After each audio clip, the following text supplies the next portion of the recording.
Hi guys! Today we are going to discuss if jumping over a car is a legit strategy in case of a crash. We will cosplay Toprak from World Superbike and figure out if braking like this is better than normal braking. Plus, we will learn how stoppies make us safer riders. Oh, and of course we will learn the best way to avoid being crashed into a car. That's kind of the main point of this video.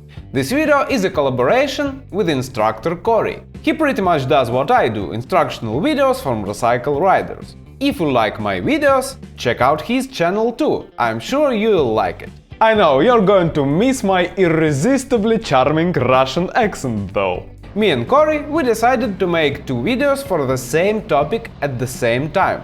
So you could get two different perspectives on it, which hopefully can give you more information to form your own opinion. Alright, back to our video.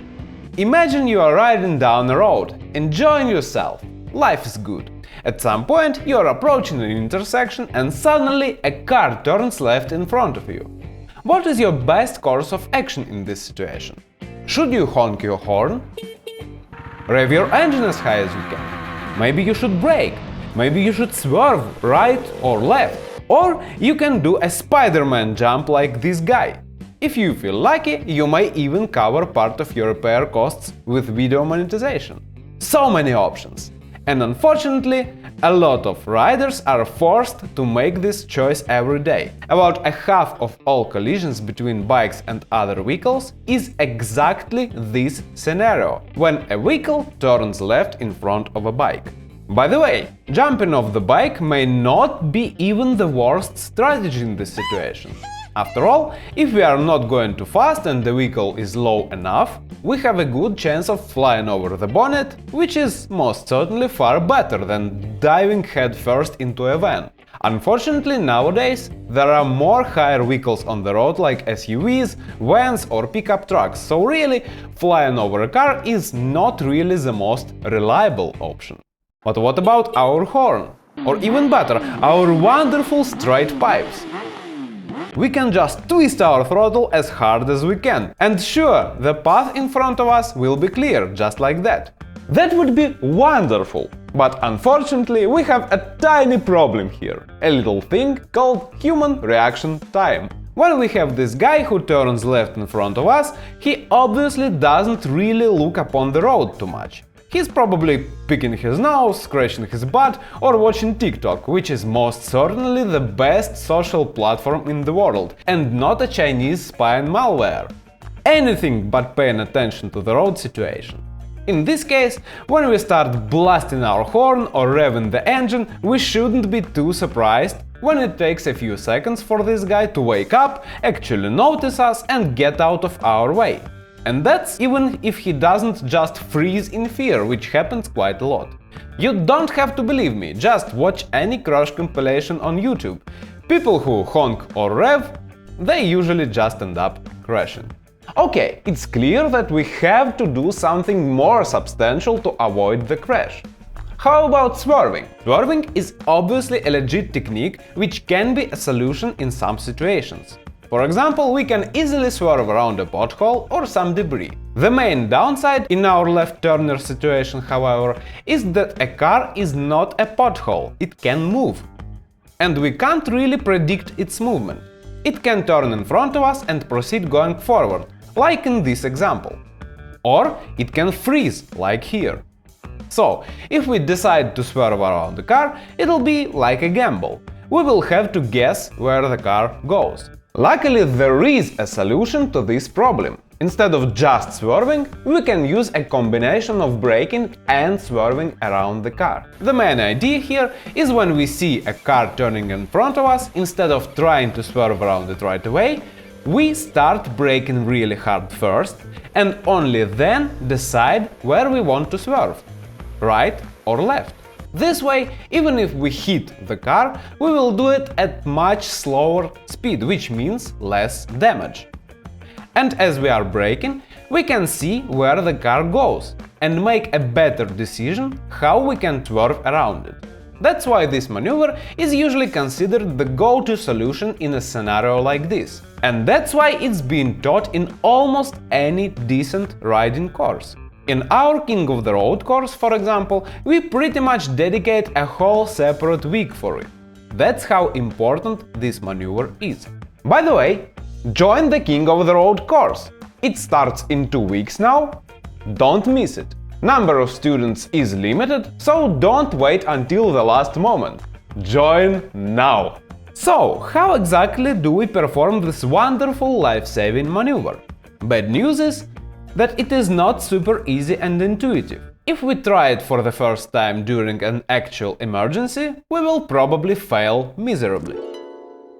Oh shit, a car! That's okay, I saw this video on YouTube. What he said? Squeeze the front brake. Oh crap, it's already over. The good news is that it is not that difficult either. If we put some effort into learning how to do it until it becomes muscle memory, we will have an incredibly useful tool which will make riding a bike much safer for us. The first important part of our exercise is fast aggressive braking. The traction between our tires and pavement is what slows down our bike when we apply brakes. This traction heavily depends on tire load. Load is essentially the force with which the tire is being pushed into the road surface.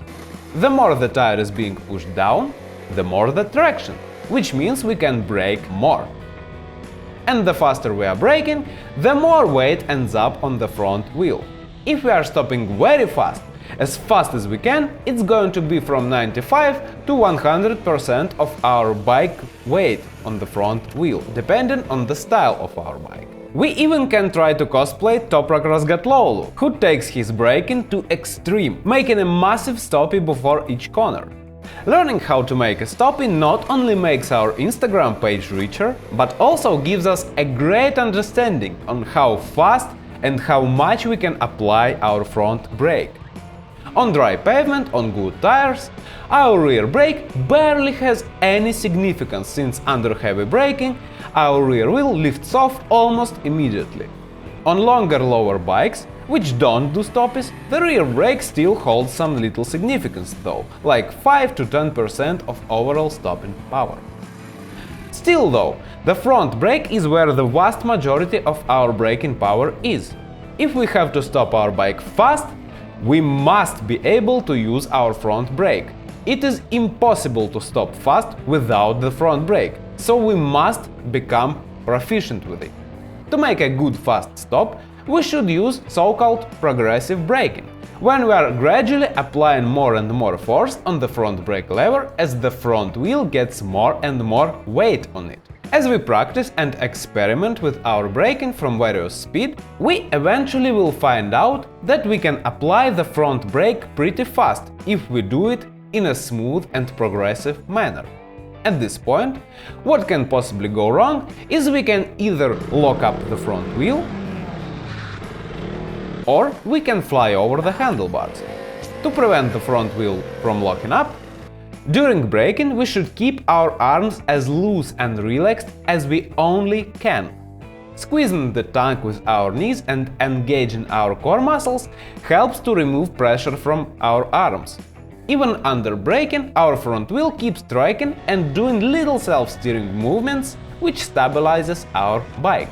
And when our front wheel starts to lock up, we can instantly feel our handlebars snap violently to one side. As soon as we feel it, we must immediately release the front brake and smoothly reapply it again. The same thing goes for a stoppie. As soon as we feel that our rear end lifts off, we have to release the brake a little. The most efficient braking is when we keep our rear wheel just about to lift off. And what about the rear brake? When braking really fast, rear brake technique can be pretty counterintuitive. When we are slowing down fast, as the front tire becomes more and more loaded, the rear wheel unloads. And because it unloads, it becomes pretty easy to lock. At first glance, it looks not as dangerous as when we lock up the front wheel, but don't let yourself be deceived. Sliding the rear wheel can be even more dangerous than the front one. When we lock up the front wheel, our bike usually low sides, like this. But if we lock up the rear wheel, we can easily end up with high side, which usually means we have to fly higher and hit the ground harder. In order not to lock our rear wheel, we have to gradually release the pressure on our rear brake.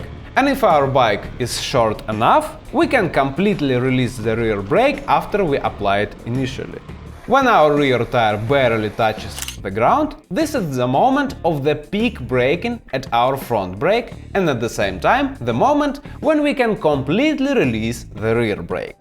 All this is pretty easy in theory, but actually we have to practice all this stuff on a regular basis to become really good at it. That's why I usually suggest at first to concentrate all your attention on the front brake and forget about the rear one until you really master the front brake 100%. Even if you don't use the rear brake at all, you will still have the vast majority of your total available braking force from the front brake without risking of high siding and with much less chance of sliding the front wheel, since you are concentrating all your attention on it. Only when you are 100% confident with the front brake, start adding the rear one. And of course, all this applies to simple bikes without ABS. On ABS-equipped bikes, you can use both brakes right away with no fear. If you overbrake one of them, the electronics will save you, no big deal.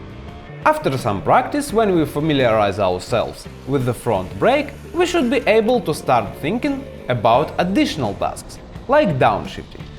Usually, as we finish our braking and proceed to swerve, we drop our speed significantly, so when we swerve, ideally, we should already be in lower gear.